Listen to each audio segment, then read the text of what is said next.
ثانیہ نے بڑی مشکلوں سے اپنے بچے کو سلایا تھا، کیونکہ پورا دن گزرنے کے باوجود وہ روتا رہا تھا۔ ثانیہ کی اپنی حالت اپنے بچے کی بھوک دیکھ کر خراب ہو رہی تھی۔ اس کا دل خون کے آنسو رو رہا تھا۔ اس کا بس نہیں چل رہا تھا کہ کسی بھی طرح اپنے بچے کے پیٹ میں تھوڑا دودھ ڈال دے تاکہ وہ رونا بند کر دے۔ رونے کی وجہ سے اس 1 سال کے بچے کا چہرہ سرخ انگارہ ہو چکا تھا۔ صحیح خوراک نہ ملنے پر وہ کملا گیا تھا۔ اس کا جسم ڈھانچے کی طرح کمزور ہو چکا تھا۔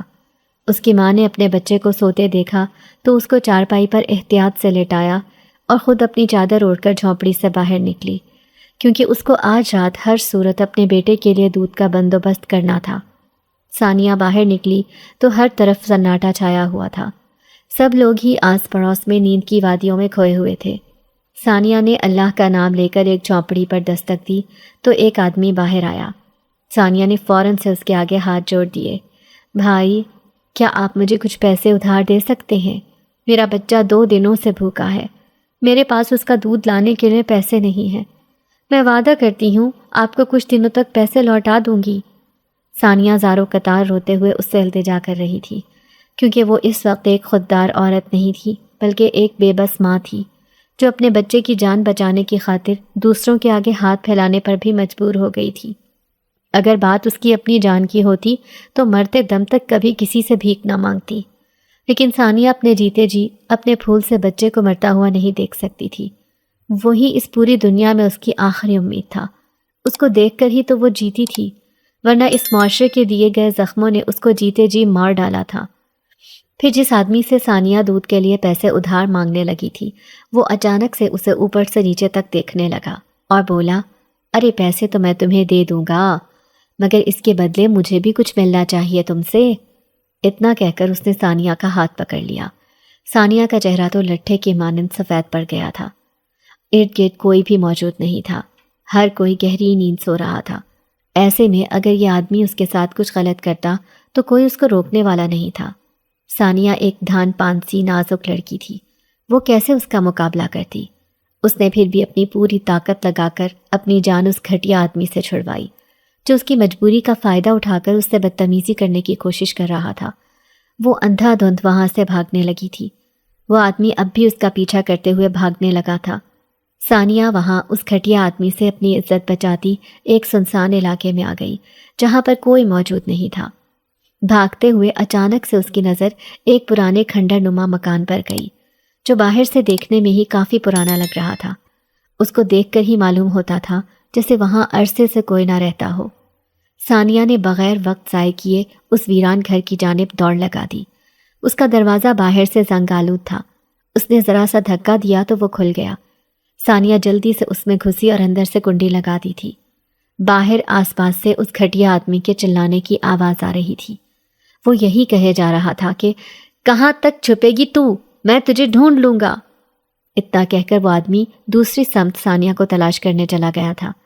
اس نے اس آدمی کے جاتے ہی سکھ کا سانس لیا اور اس گھر کو دیکھا۔ وہاں پر عجیب سی سنسانیت چھائی ہوئی تھی۔ اندر ہر چیز کافی نفاست سے پڑی تھی۔ باہر سے جو گھر اتنا کھنڈر نما لگ رہا تھا، اندر سے ایسا لگتا تھا جیسے روزانہ اس کی صفائی کی جاتی تھی۔ مگر حیرت کی بات یہ تھی کہ ابھی تک ثانیہ کو کوئی دکھائی نہیں دیا تھا۔ وہ آہستہ سے اٹھی اور دیکھنے لگی۔ اس کو یہ بھی ڈر تھا کہ اگر اس گھر کے مالکان نے اس کو ایسے اپنے گھر میں چلتے پھرتے دیکھ لیا تو بہت غصہ ہوں گے، لیکن اس کے اندر ایک تجسس بھی تھا، اس لیے وہ آگے بڑھ کر پورے صحن میں نظر دوڑانے لگی۔ اچانک سے اس کو ایک کمرے سے کسی کے کراہنے کی آواز آئی۔ اس نے غور کیا تو وہ آواز ایک کونے والے کمرے سے آ رہی تھی۔ وہ حیران رہ گئی کہ کیا کوئی تکلیف میں تھا۔ ثانیہ نے دوڑ لگائی اور اس کمرے کی طرف گئی۔ وہاں کا دروازہ باہر سے بند تھا۔ باہر کنڈی لگائی گئی تھی اور جو کنڈی تھی وہ زنگ آلود ہو چکی تھی، جس کا مطلب تھا کہ اندر جو کوئی بھی تھا وہ کافی عرصے سے بند تھا۔ اس نے کان لگا کر سننے کی کوشش کی تو کوئی سسک رہا تھا اور تکلیف کے مارے بس یہی جملہ کہے جا رہا تھا کہ مجھے باہر نکالو یہاں سے۔ ثانیہ تو تھی ہی نرم دل لڑکی۔ اس نے جلدی سے دروازے کا کنڈا کھولا اور اندر داخل ہوئی۔ وہاں ہر جانب گھپ اندھیرا تھا۔ اس نے پاس دیوار پر ہاتھ مار کر لائٹ جلائی تو سامنے ہی ایک بوڑھا آدمی بیٹھا نظر آیا۔ اس کے جسم پر جگہ جگہ چوٹ کے نشان تھے۔ وہ انتہائی زخمی حالت میں تھا اور کراہ رہا تھا۔ ثانیہ جلدی سے اس کے پاس گئی اور اس سے پوچھا کہ بابا جی آپ کی ایسی حالت کس نے کی؟ وہ انتہائی تکلیف میں کہنے لگا، بیٹی تم چلی جاؤ یہاں سے، ورنہ میرے ساتھ ساتھ تمہاری جان بھی مشکل میں پڑ جائے گی، تمہیں یہاں نہیں آنا چاہیے تھا۔ ثانیہ نے اس بوڑھے آدمی کی بات کے باوجود اس کو احتیاط سے ایک طرف بٹھایا اور جلدی سے کوئی صاف کپڑا لا کر اس کے زخم صاف کیے۔ وہ اس کی مرہم پٹی کرنے لگی۔ اس آدمی نے پھر اس سے کہا، بیٹی جاؤ تم جلدی گھر جاؤ، اگر انہوں نے تمہیں میرے گھر میں دیکھ لیا تو تمہارے لیے مسئلے کھڑے ہو جائیں گے۔ اس آدمی کی طبیعت اب کچھ بہتر تھی۔ اس کی سرخ آنکھیں دیکھ کر ثانیہ کو بھی خوف محسوس ہونے لگا تھا، اسی لیے وہ وہاں سے نکلی، مگر اس نے سوچ لیا تھا کہ دوبارہ اس بوڑھے آدمی کے پاس آئے گی، کیونکہ وہ کبھی کسی کو ایسے تکلیف میں نہیں چھوڑتی تھی۔ ابھی تو اس کی سب سے بڑی مجبوری اس کا 1 سالہ بچہ تھا جو جھونپڑی میں بھوک سے تڑپتا ہوا سو گیا تھا۔ وہ گھٹیا آدمی وہاں سے جا چکا تھا، اسی لیے ثانیہ جلدی سے بھاگتی ہوئی جھونپڑی کی طرف آئی اور اپنے بچے کو پھر سے روتا ہوا دیکھ کر اس کو چپ کرانے لگی تھی، مگر وہ کسی طور بھی چپ نہیں ہو رہا تھا۔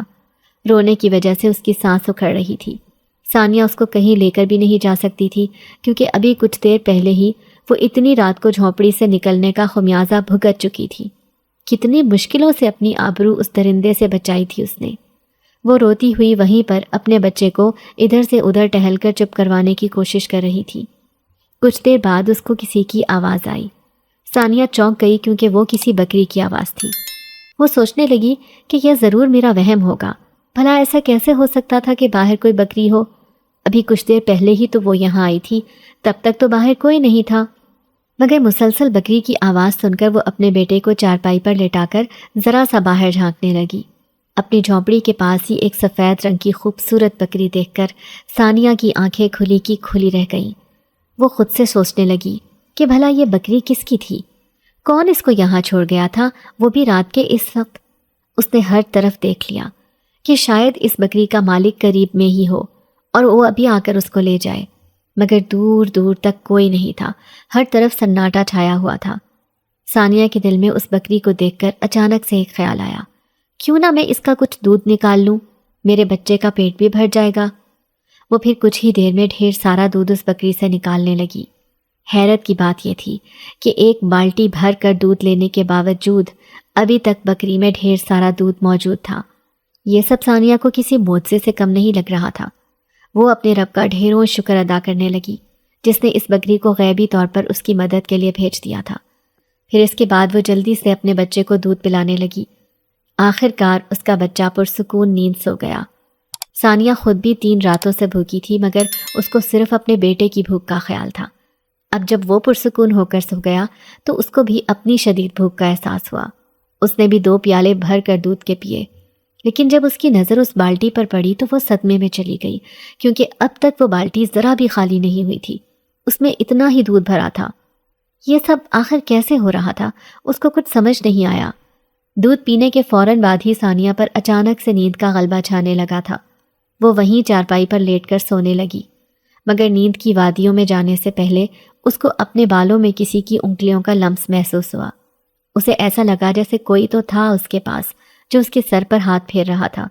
اس کو واضح طور پر کسی کا لمس محسوس ہوا، لیکن وہ چاہ کر بھی آنکھیں کھول کر اس اجنبی کو دیکھ نہیں پا رہی تھی، کیونکہ اس کو ایسے لگ رہا تھا جیسے کسی اندیکھی طاقت نے اس کو جکڑ رکھا ہو اور وہ ذرا سا بھی ہل نہ سکتی ہو۔ پھر دیکھتے ہی دیکھتے وہ اپنے ہوش کھوتی نیند کی وادیوں میں گم ہو گئی۔ اگلے دن اس کی آنکھ کھلی تو وہ جھٹکے سے اٹھ بیٹھی۔ اس کے ذہن میں فوراً سے اسی رات والی بکری کا خیال آیا۔ اس نے پاس پڑی وہ دودھ کی بالٹی دیکھنی چاہی تو وہ خالی پڑی تھی۔ یہ دیکھ کر تو مانو ثانیہ کے پیروں کے نیچے سے زمین سرک گئی۔ ابھی رات تک تو وہ بالٹی دودھ سے بھری ہوئی تھی، حالانکہ وہ اس میں سے کافی استعمال کر چکی تھی۔ ثانیہ سوچنے لگی کہ کیا رات میں کوئی یہاں آیا تھا؟ اس کو اچھے سے یاد تھا کہ کوئی اس کے سر میں ہاتھ پھیر رہا تھا۔ اس نے جھونپڑی کا دروازہ دیکھا تو وہ اندر سے اچھی طرح بند تھا۔ پھر بھلا یہ کیسے ممکن ہو سکتا ہے؟ اس نے جھونپڑی سے باہر جا کر اس بکری کو دیکھنا چاہا، لیکن وہ بھی وہاں نہیں تھی۔ ثانیہ کو بہت ڈر لگا کہ کیا یہ سب اس کا کوئی خواب تھا یا حقیقت، مگر اپنے بیٹے کا پرسکون چہرہ دیکھ کر اس کو اتنا تو پکا یقین تھا کہ یہ سب کوئی خواب نہیں تھا، مگر جو کچھ بھی تھا یہ سب کافی پراسرار تھا۔ نہ جانے زندگی اب اس کے لیے کون سا نیا رنگ لانے والی تھی۔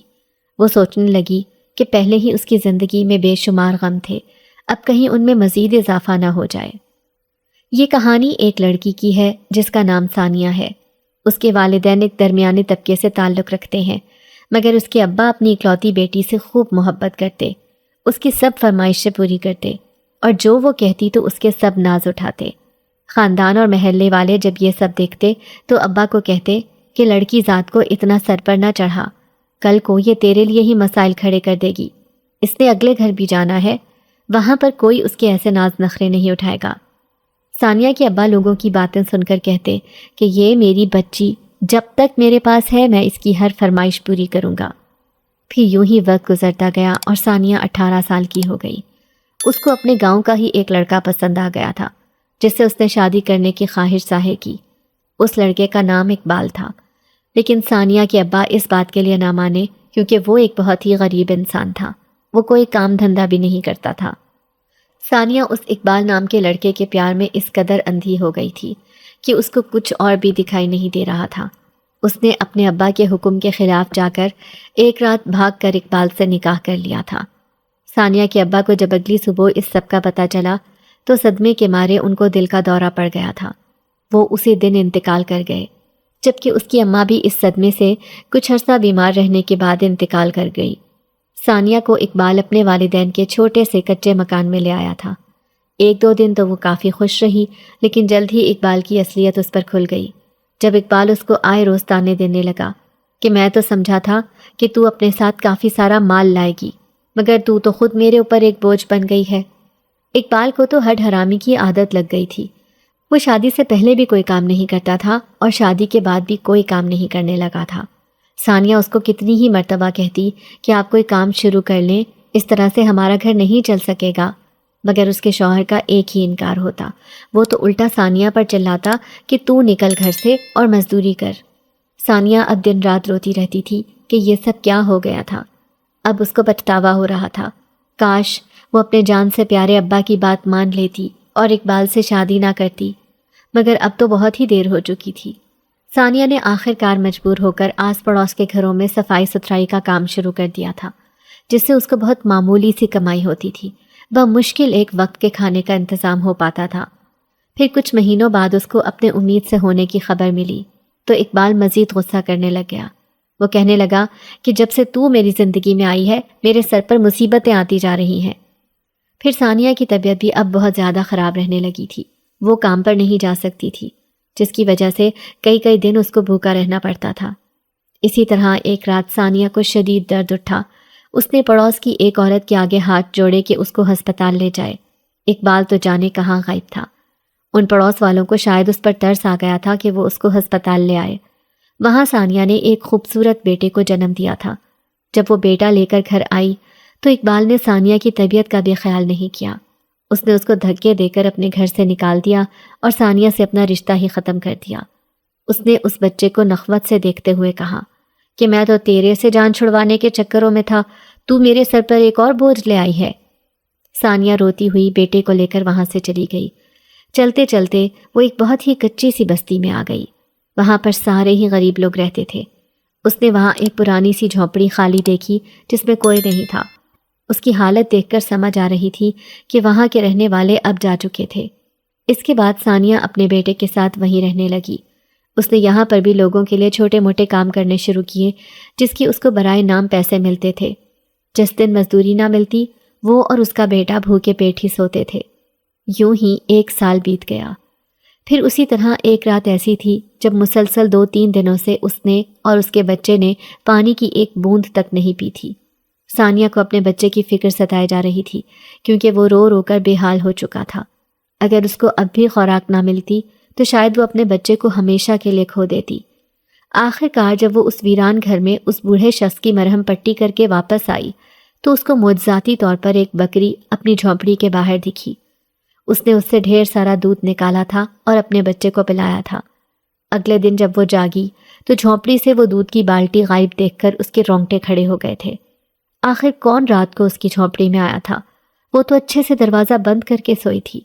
اس نے باہر جھانک کر بکری کو دیکھنا چاہا مگر اس کا بھی کہیں کوئی نام و نشان تک نہ تھا۔ اس سب سے ثانیہ کافی ڈر گئی تھی کہ اب کیا ہوگا۔ اس کے دل میں پہلے ہی پچھلی رات کی وجہ سے خوف بیٹھ گیا تھا، کیونکہ اس گھٹیا آدمی کی غلیظ نظریں اس پر پڑ چکی تھیں۔ وہ تو اسی بستی میں رہتا تھا، جب بھی اس کو موقع ملتا وہ اس کی عزت کو پھر سے نوچنے کی کوشش کرتا۔ ثانیہ نے خود سے کہا کہ اب مجھے آج ہی کسی طرح کوئی دوسری جگہ تلاش کرنی ہوگی جو کہ اس بستی سے کافی دور ہو۔ ثانیہ نے اپنی چادر اوڑھ کر اپنے بچے کو گود میں اٹھایا اور کوئی کام تلاش کرنے کے لیے نکل پڑی، مگر پہلے اس کو خیال آیا کہ کل اس نے اس بوڑھے آدمی کو بولا تھا کہ وہ آئے گی ان کو دیکھنے کے لیے۔ وہ چلتی ہوئی اسی ویران علاقے کے مکان میں آ گئی۔ وہ جب وہاں پہنچی تو باہر دروازے پر لگا تالا دیکھ کر اس کو بے چینی ہوئی۔ اس نے سوچا کہ یہ بابا جی کہاں چلے گئے؟ کل رات تک تو وہ اتنے زخمی تھے کہ اپنی جگہ سے سہارے کے بغیر ہل بھی نہیں سکتے تھے، اور اب ان کے گھر پر تالا لگا ہوا ہے۔ ان کو کہیں کوئی پریشانی تو نہیں ہوئی ہوگی؟ ان کو دیکھ کر ایسا لگتا تھا جیسے ان کا کوئی بہت بڑا اور جانی دشمن تھا جس نے ان کا ایسے حال کیا تھا۔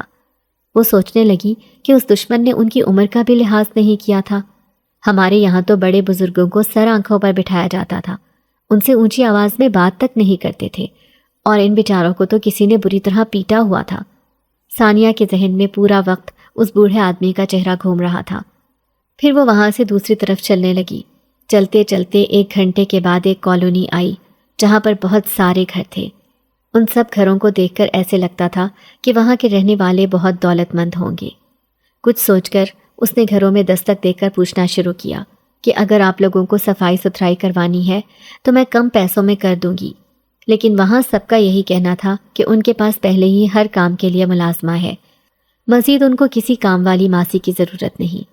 پھر وہ اس کالونی میں موجود آخری والے گھر کو دیکھنے لگی۔ وہ وہاں پر سب سے بڑا اور عالی شان گھر تھا۔ اس کی عمارت دیکھ کر ایسے لگتا تھا جیسے وہ سالوں پرانی حویلی ہو۔ ثانیہ اس حویلی کے باہر کھڑی ہو کر سوچ میں پڑ گئی، کیا مجھے اندر جانا چاہیے یا نہیں؟ اتنی بڑی حویلی ہے، یہاں تو بہت سارے ملازم ہوں گے، اس کو بھلا کس نے کام پر رکھنا تھا؟ ابھی وہ اسی سوچ میں تھی کہ وہاں پر سے ایک عورت گزری۔ اس نے ثانیہ کو اس حویلی کے پاس کھڑا دیکھ کر پوچھا، بیٹی تم ادھر کیوں کھڑی ہو؟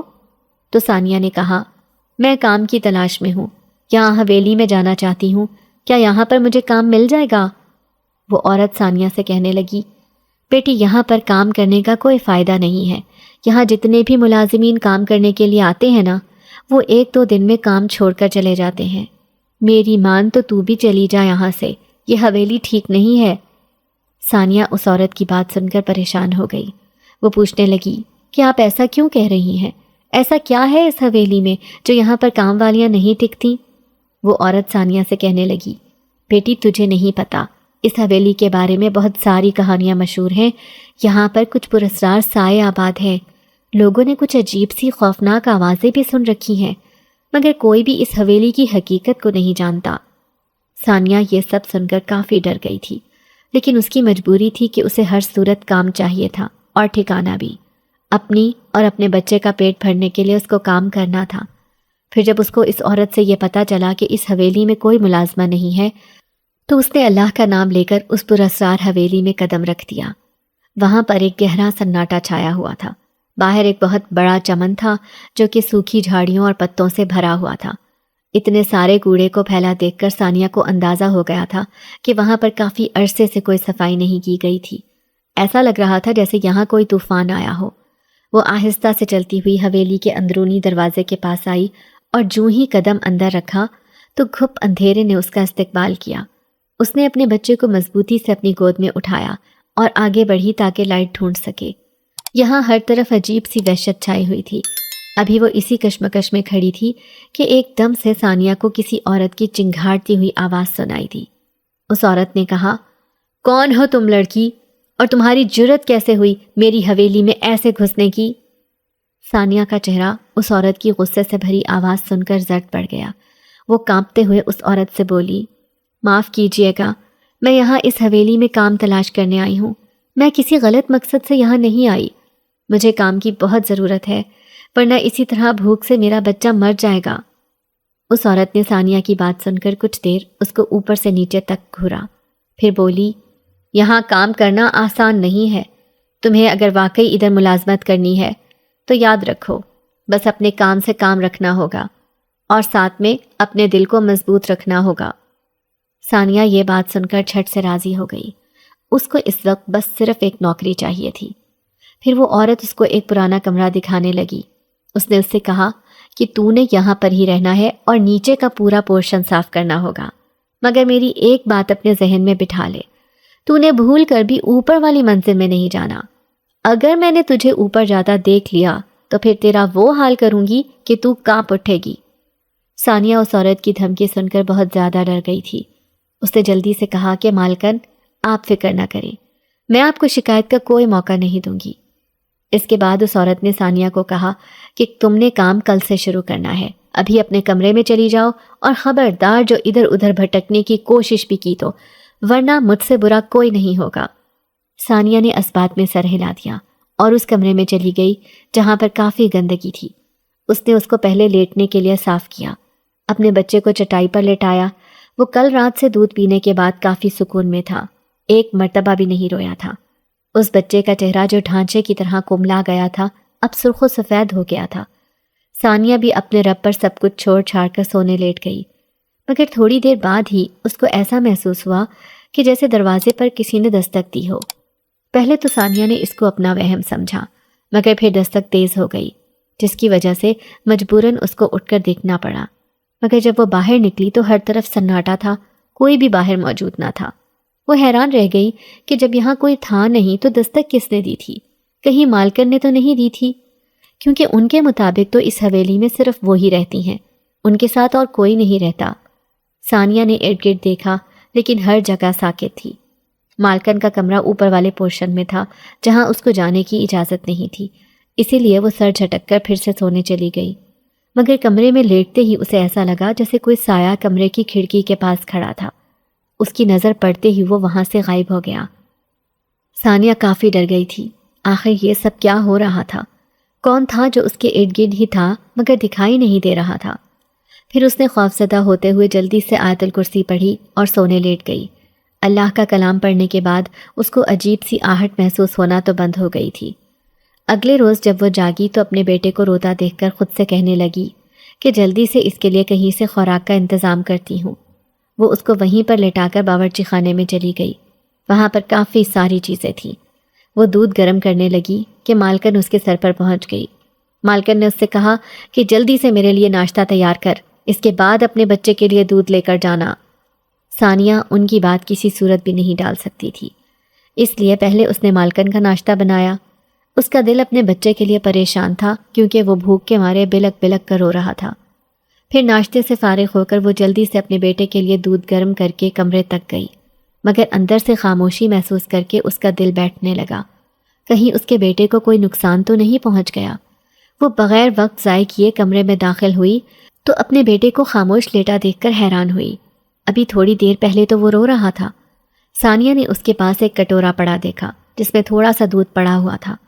اس کی نظر پھر سامنے کھلی کھڑکی پر گئی۔ وہ کہنے لگی، ارے یہ کھڑکی کیسے کھلی؟ میں تو جانے سے پہلے اچھے سے بند کر کے گئی تھی۔ اس نے اپنے بیٹے کو ساتھ لایا دودھ پلانا چاہا مگر وہ نہیں پی رہا تھا، جس کا مطلب تھا کہ اس کا پیٹ بھر چکا تھا۔ اس کی سمجھ میں نہیں آ رہا تھا کہ کون آیا تھا اس کی غیر موجودگی میں۔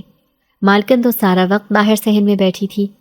ثانیہ نے اپنے بیٹے کو آرام سے سلا دیا اور باہر صفائی ستھرائی میں لگ گئی تھی۔ باہر کا صحن اتنا بڑا تھا اور اتنا گندا تھا کہ اس کو 2 گھنٹے اسی میں لگ گئے تھے۔ مالکن اس دوران اوپر اپنے کمرے میں تھی۔ پھر نیچے صفائی کرنے کے بعد اس کو باہر چمن میں جھاڑو لگانا تھا۔ وہ سارا کچرا اٹھا کر باہر کوڑے دان میں پھینکنے گئی تو اس کی نظر کسی آدمی کی پشت پر گئی۔ وہ پیچھے سے ہو بہو اسے بوڑھے آدمی جیسا تھا جس کو اس گھر میں ثانیہ نے زخمی حالت میں دیکھا تھا، لیکن پھر اگلے دن وہ اس گھر سے غائب تھا۔ سب سے زیادہ وہ اس آدمی کے ساتھ چلتی بکری کو دیکھ کر حیران ہوئی، کیونکہ وہ وہی سفید بکری تھی جس کا دودھ ثانیہ نے اس رات اپنے بیٹے کو پلایا تھا۔ وہی بکری اس بوڑھے آدمی کے پاس کیا کر رہی تھی؟ کیا وہ اس کی ہی تھی؟ پھر وہ وہاں کیسے آئی؟ ثانیہ کے ذہن میں بہت سارے سوالات آ گئے تھے، جن کی وجہ سے وہ اس کو آواز دے کر بلانے کی کوشش کرنے لگی، مگر وہ بوڑھا آدمی کافی دور تھا۔ ثانیہ اس کے پیچھے پیچھے جانے لگی تھی، مگر وہ اس حویلی کے پچھلی طرف موجود جنگلات میں داخل ہو گیا تھا۔ ثانیہ حیران رہ گئی کہ بھلا وہ ان جنگلوں میں کیوں گیا تھا، کیونکہ ادھر تو جنگلی جانور آباد تھے۔ اس کے علاوہ ثانیہ نے طرح طرح کی کہانیاں اس جنگل کے بارے میں سن رکھی تھی۔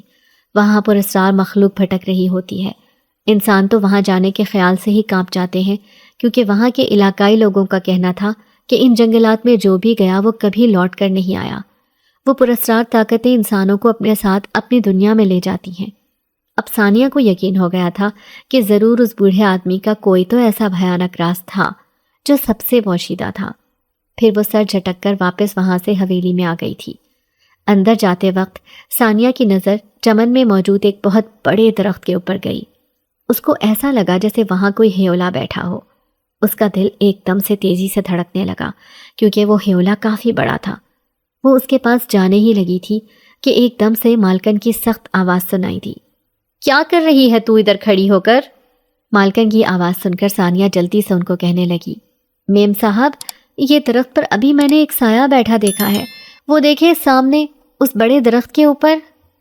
ثانیہ نے جب اتنا کہا تو اس کی مالکن چلاتے ہوئے بولی، یہ کیا فضول بکواس کر رہی ہے تو؟ وہاں تو کوئی بھی سایہ نہیں ہے۔ اب تو میری ہی حویلی میں کام کر کے یہ بولے گی کہ یہاں پر تجھے سائے نظر آنے لگے؟ ارے ابھی تجھے یہاں کام کیے دن ہی کتنے ہوئے ہیں جو تو نے یہ سب من گھڑت باتیں شروع کر دی؟ مجھے تو اس درخت پر کوئی سایہ دکھائی نہیں دے رہا۔ ثانیہ نے گھبراتے ہوئے پھر سے اس درخت کی طرف دیکھا، مگر اب وہ سایہ کہیں نہیں تھا۔ اس کو بہت ڈر لگا، اسی لیے وہ خاموشی سے وہاں سے اندر آ گئی اور رات کے کھانے کی تیاری کرنے لگی۔ مگر باورچی خانے میں کھانا بناتے وقت اچانک سے اس کو ایسا محسوس ہوا جیسے کوئی اس کے پیچھے کھڑا ہو۔ ثانیہ خوف کے مارے مڑ کر دیکھنے لگی۔ وہاں کسی کو نہ پا کر اسے ایسا لگا شاید یہ اس کا وہم ہو، مگر تھوڑی دیر بعد اس کو پھر سے اپنے پیچھے کسی کی موجودگی کا احساس ہوا۔ وہ بہت زیادہ ڈر گئی، کیونکہ اب کی بار تو ثانیہ کو ایسے لگ رہا تھا جیسے کوئی اندیکھی مخلوق اس کے بالکل قریب ہی کھڑی ہو۔ پھر جب اس نے کھانا تیار کر لیا تو ایک دم سے اس کو اپنے بچے کے رونے کی آواز آنے لگی۔ وہ زاروں قطار رو رہا تھا۔ ثانیہ کا دل گھبرا گیا اور وہ جلدی سے کمرے کی طرف بھاگی، مگر وہاں پر اپنے بیٹے کو سوتا ہوا دیکھ کر اس کا چہرہ زرد پڑنے لگا، کیونکہ ابھی ابھی تو ثانیہ کو یہاں سے اس کے رونے کی آواز سنائی دی تھی۔ اب اتنی جلدی وہ چپ کیسے کر گیا اور سو کیسے گیا؟ یہ سب آخر کیا ہو رہا تھا اس کے ساتھ؟ سوچ سوچ کر اس کا سر پھٹنے لگا تھا۔ ہر آئے دن کوئی نہ کوئی ایسا پراسرار واقعہ ہوتا جس کی وجہ سے وہ ڈر کر کانپنے لگ جاتی تھی۔ اسی طرح اگلے دن مالکن نے ثانیہ سے کہا کہ وہ اس کو کچھ خاص قسم کے پھل لا کر دے۔ وہ پھل باہر کسی بازار میں نہیں ملتے تھے، بلکہ وہ اسی پراسرار جنگل کے درختوں پر اگتے تھے۔ ثانیہ نے خوفزدہ ہوتے ہوئے مالکن سے کہا، مالکن، وہ جنگل تو آسیب زدہ ہے، وہاں پر بہت سارے خونخوار جانور بھی ہیں، میں کیسے وہاں سے وہ خاص پھل لے کر آؤں؟ مجھے تو ادھر کسی راستے کا بھی نہیں پتا۔ مگر مالکن نے اس کی بات سن کر سختی سے کہا، اگر تجھے میری حویلی میں ملازمت کرنی ہے نا تو میری ہر بات ماننی ہوگی۔ اس جنگل میں جا کر وہ پھل لانے ہوں گے جو میں نے تجھے بتائے ہیں، ورنہ ابھی اسی وقت اپنے بچے کو لے کر میری حویلی سے دفع ہو جا۔ ثانیہ جلدی سے بولی، نہیں میم صاحبہ، مجھے کام سے نہ نکالیں، میں ابھی جاتی ہوں جنگل میں اور وہ پھل لے کر آتی ہوں۔ اس کے بعد وہ نہ چاہتے ہوئے بھی جنگل کی طرف چلی گئی تھی۔ اس جنگل میں داخل ہوتے ہی وہ ڈر کے مارے کانپنے لگی، کیونکہ وہاں پر گھنے درخت ہر طرف پھیلے ہوئے تھے۔ اس نے پھونک پھونک کر سب درختوں کا جائزہ لیا، لیکن ان میں سے کسی درخت پر وہ پھل نہیں تھے۔ وہ چلتی ہوئی کافی آگے آ گئی تھی۔ اب اس کو سمجھ نہیں آ رہی تھی کہ کس طرف جائے، کیونکہ وہاں پر کچھ بھی سمجھ نہیں آ رہی تھی۔ چلتے چلتے اچانک سے اس کو کسی کے قدموں کی آواز آئی۔ ثانیہ ان قدموں کی چاپ سن کر اپنی سانسیں تک روک گئی تھی، کیونکہ اس کو ایسا لگ رہا تھا جیسے کوئی جنگلی جانور اس کے تعاقب میں تھا۔ مگر تھوڑی دور آ کر اس کا خوف مزید بڑھ گیا تھا، کیونکہ یہ جنگل کا بالکل درمیانی حصہ تھا۔ وہاں پر عجیب طرح کا اندھیرا چھایا ہوا تھا، ایسا کہ کچھ بھی نظر نہیں آ رہا تھا۔ وہ سوچنے لگی کہ اب کیا کرے، کس طرف جائے؟ ادھر تو اس کو کوئی پھل نہیں ملنے والا تھا۔ ابھی ثانیہ یہی سب سوچ رہی تھی کہ اس کو کسی نے آواز دی۔ وہ ایک دم سے مڑ کر دیکھنے لگی، حیران رہ گئی کہ سامنے وہی بوڑھا آدمی کھڑا تھا۔ وہ ثانیہ سے کہنے لگا، ثانیہ بیٹی، تم یہاں اس جنگل میں کیا کر رہی ہو؟ کیا تمہیں پتہ نہیں ہے کہ یہاں تمہارا آنا تمہاری اور تمہارے بچے کی جان کے لیے کس قدر نقصان دہ ہو سکتا ہے؟ یہاں سے چلی جاؤ۔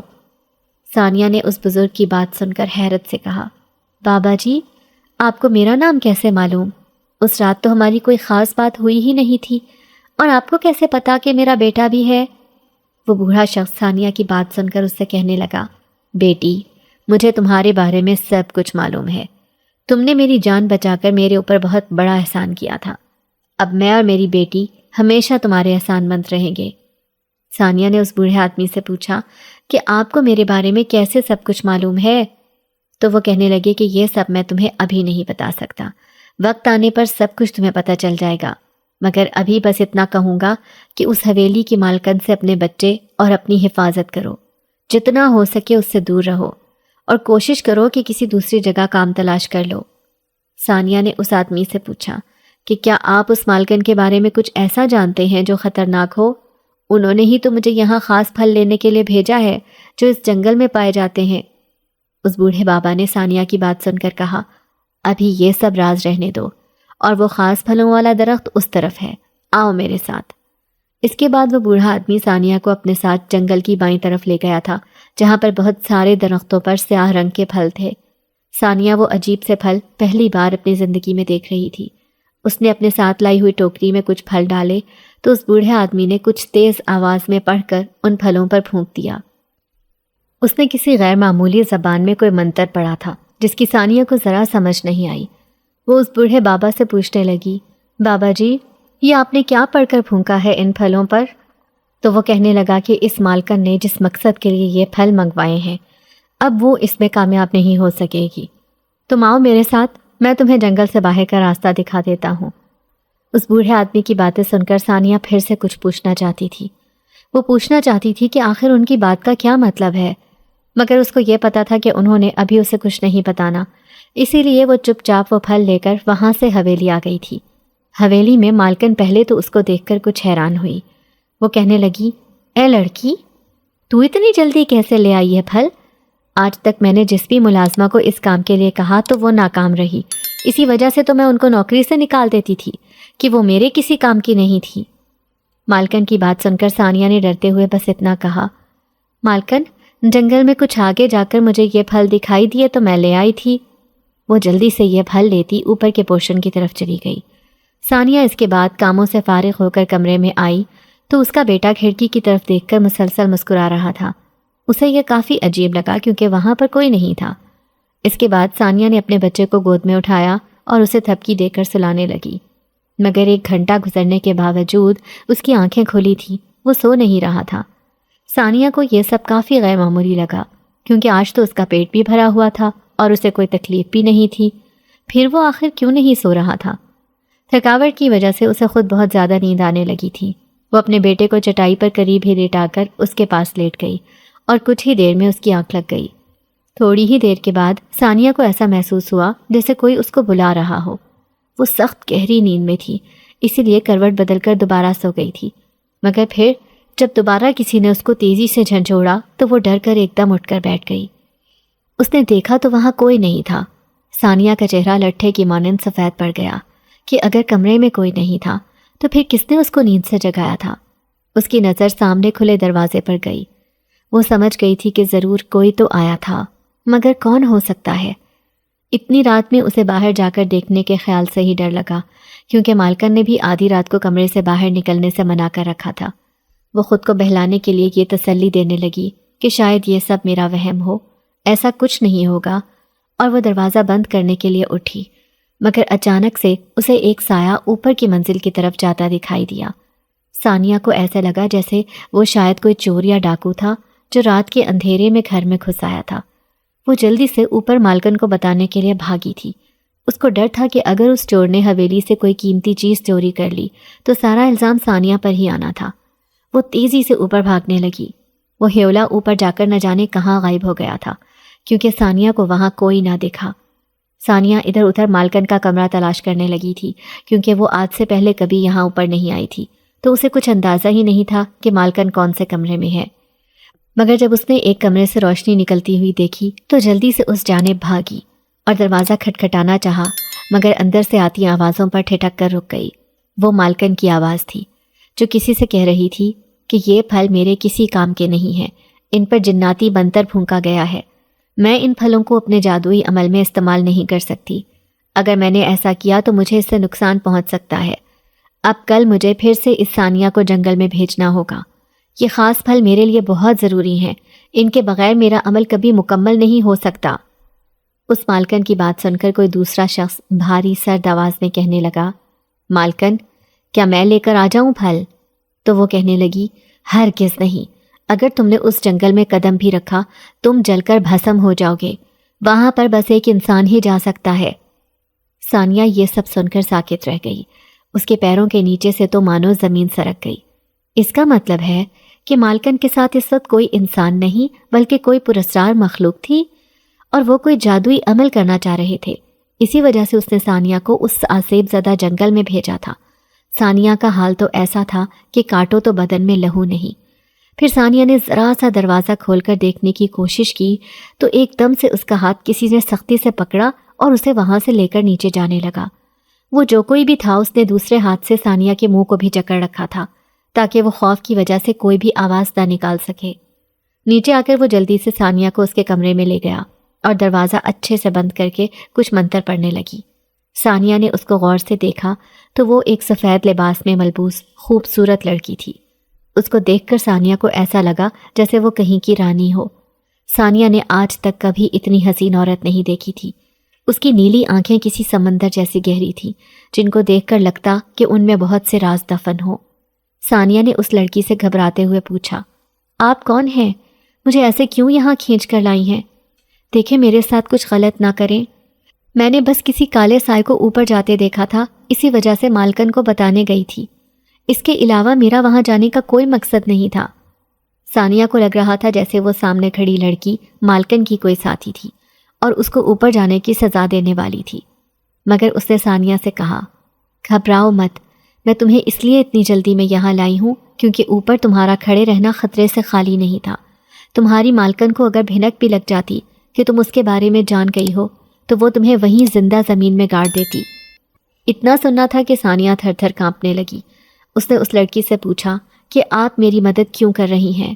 اگر ان کو آپ کے بارے میں پتہ چلا تو وہ آپ کو بھی تو نقصان پہنچا سکتی ہیں۔ ثانیہ کی بات سن کر وہ لڑکی کہنے لگی، میری فکر مت کرو، میں اس کو دکھائی نہیں دیتی، میرے پاس ایسی پراسرار طاقتیں ہیں جن کی وجہ سے وہ میرا کچھ نہیں بگاڑ سکتی۔